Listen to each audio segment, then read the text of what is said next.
Yesterday afternoon, New York City police officers arrested a 27-year-old al-Qaeda sympathizer who was plotting to bomb police patrol cars and also postal facilities, as well as targeted members of our armed forces returning from abroad.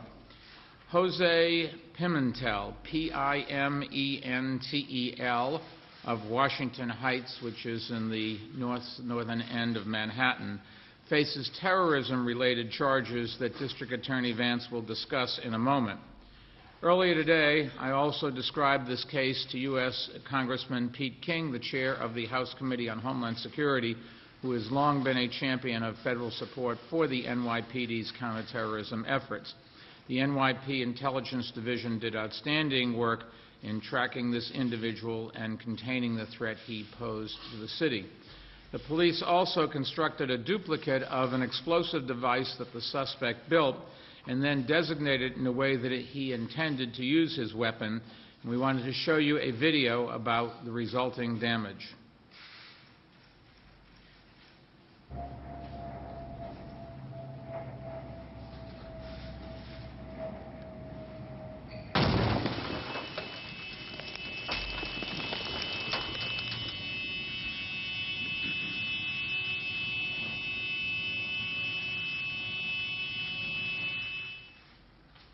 I should point out that our staff briefed the governor's staff on this earlier this evening, and I've asked Commissioner Kelly to discuss this case in greater detail, but first let me make these observations.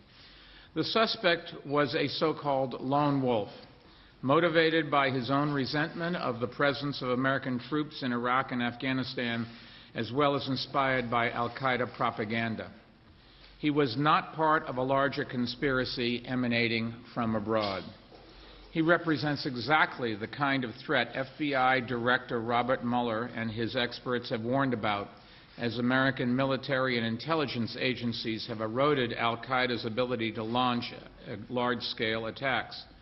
This case is also reminiscent of another lone wolf plot in 2004, in which two New Yorkers, angry over the treatment of prisoners in Iraq, plotted to bomb the Herald Square subway station.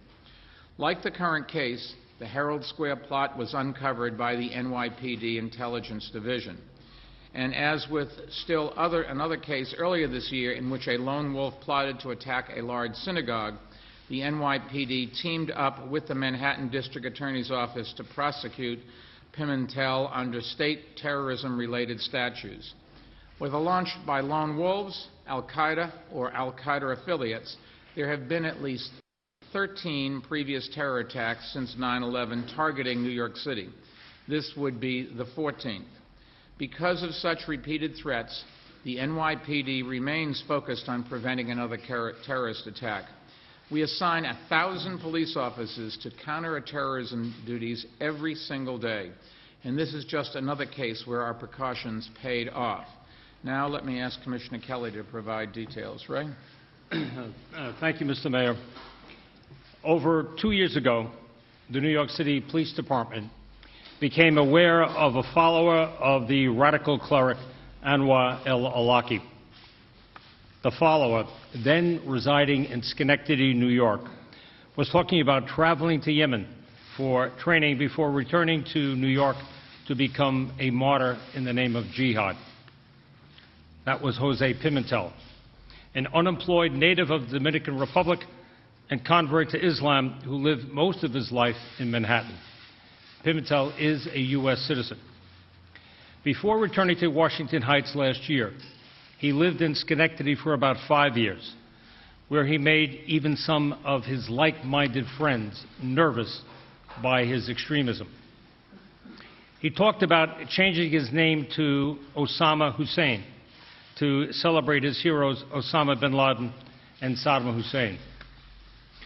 Pimentel talked about killing U.S. servicemen returning from Iraq and Afghanistan, particularly U.S. Army and Marine Corps personnel. He talked about bombing post offices in around Washington Heights and police cars in New York City, as well as a police station in Bayonne, New Jersey. As in other terrorist cases, Pimentel's behavior morphed from simply talking about such acts to action, namely bomb building. Pimentel followed instructions from Anwar el-Awlaki's Inspire magazine to first acquire the bomb-making materials and then assemble them. He relied on a particularly notorious article called How to Make a Bomb in the Kitchen of Your Mom. Pimentel acquired the readily available ingredients from Home Depot and other stores, being careful not to make all of these purchases from any one location at the same time. He wanted to avoid raising red flags. He used elbow joints, customarily used to join two pipes, as the main housings for the bombs. Right here is an elbow joint.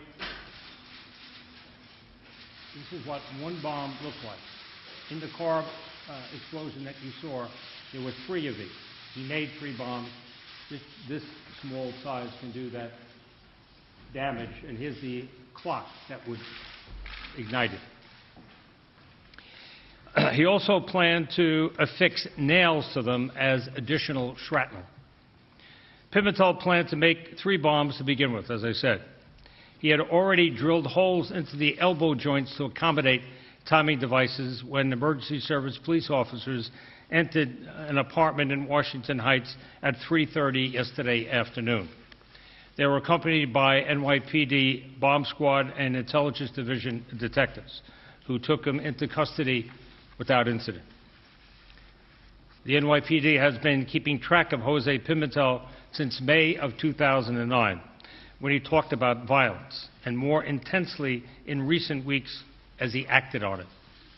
We had always planned to take him into custody before he could detonate a fully operational bomb. We did not want him to trigger it, even accidentally, and put neighbors and others at risk. That's why we had emergency service officers standing by to take down the door if necessary. Pimentel planned to test the effectiveness of the bombs by planting them in mailboxes and detonating them. Once his bombing campaign began, Pimentel said, the public would know that there were mujahideen in the city to fight jihad here.